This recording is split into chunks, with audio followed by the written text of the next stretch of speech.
beef round boneless rump roast.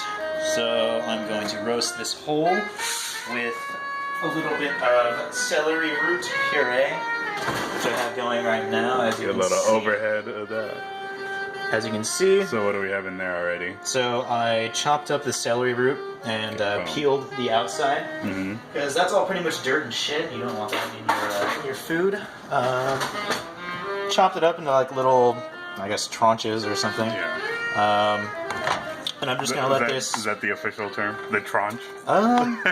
This wouldn't really be a tranche, but if you're like doing a julienne or a not a julienne, like a dice on a carrot, there's like steps to it. So a tranche is you pretty much get the carrot, you peel it, you cut it up into like planks, and that's the French word for that is tranche. So scratch properly. Only the finest qualities. I'm trying to get fucking nugs, dude. I'm trying to get some really nice B-roll for the podcast. Yeah, I might just shoot the broccoli in 4K by itself because that actually looks pretty fucking cool. Very pretty. What do we have on beverages today? So I figured this would be pretty good with, rare beef and everything else that we're eating, all that other shit. So Scotch ale. I was gonna go for like maybe a porter or like a dark ale or maybe even like wine. Cabernet Sauvignon would be an easy choice, but I don't know. It's been a while since I've had this stuff and it's really nice. I don't really like to get too complicated with my cooking. I like to let the ingredients speak for themselves. Know what I'm saying? It's like they're yelling, they're screaming, they're dying.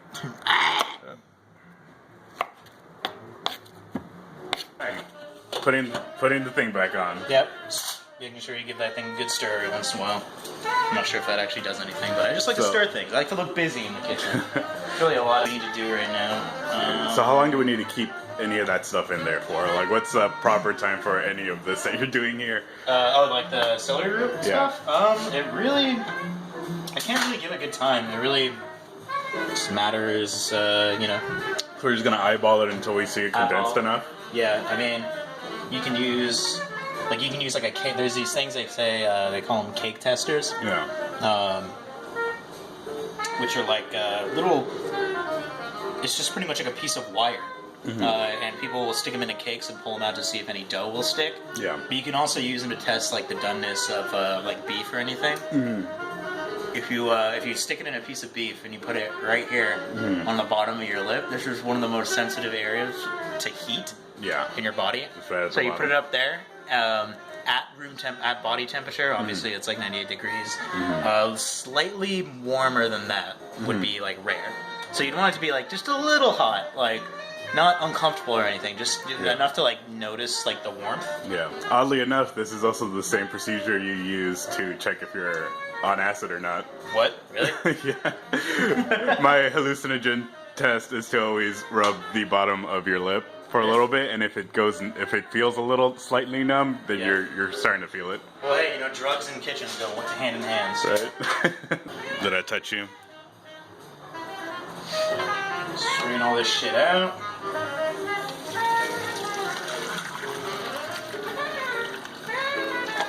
There it is. All right. Right as the ugliest part started. This is just me hoping that stuff will just like grind up into like actual pepper. But we'll see. In the future, when we get smell-o-vision, we'll be the first to adopt it and post it up. So. Shit, dude. I mean, just smell it. I can smell it. Scratch and sniff, man. Scratch and sniff. Shit, dude. Why aren't you scratching and sniffing? I can smell it, dude. Come on. It does smell really good, though. Steven! Smell this. Are you cashing in your courtesy sniff? Yes. That's very good. Nice. Celery root, man. I enjoyed that immensely. This is a Western boning knife. It's pretty rigid. Has a little bit of flex in it, but this is Richmond Artifacts. It's about $75 online. It's a pretty decent knife, very inexpensive. But yeah, it does the job. If you're gonna start cooking in any kind of professional way, get yourself a decent set of knives. That's the main thing. And you don't have to spend a lot of money on a decent knife. Now, $75 does sound like a pretty big amount of money to pay if you're buying a whole like Faberware knife block for $75 or less. But honestly, the jump in quality from something like this to that is astounding. And honestly, this knife was $60. This knife was $50.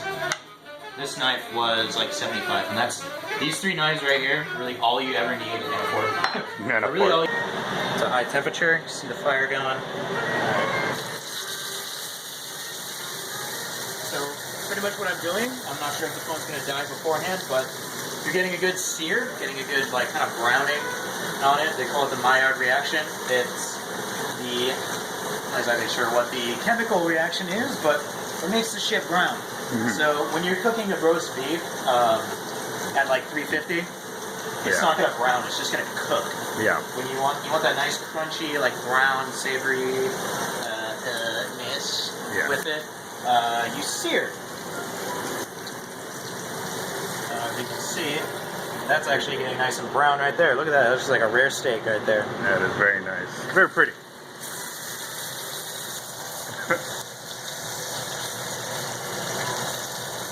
Guy here is my spirit animal.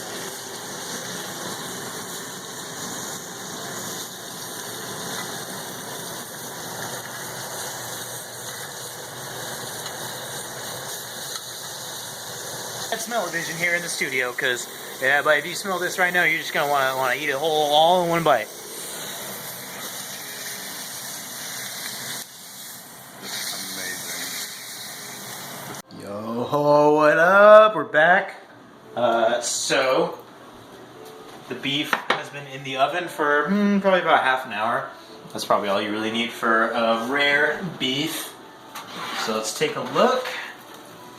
And oh my goodness, doesn't that look delicious?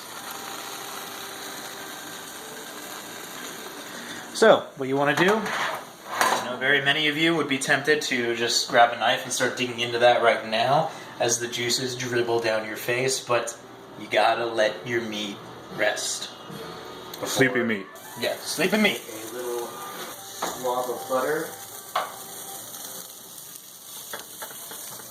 Melt. Butter in 4K. Yeah, 4K butter. All those reactions. Just by the way, if you guys are looking for really good, really inexpensive butter, Kerrygold makes their butter is fucking lit, and it's like just the same price as like any other butter you'll find at a grocery store. I mean, at Sprouts, it's the same price as their in-house butter. So yeah, that's it. I mean, all that's left is just to pull those broccoli out in like 3 minutes and then plate, and dishes are done. Well, actually, dishes aren't done. There's a lot of dishes to do, but we'll get there. Yeah. Just don't leave them overnight, because then you'll get cockroaches. You don't want that infraction. Yeah, no, you don't. Yeah, that's it. So, Happy eating. go to bed. Go to bed.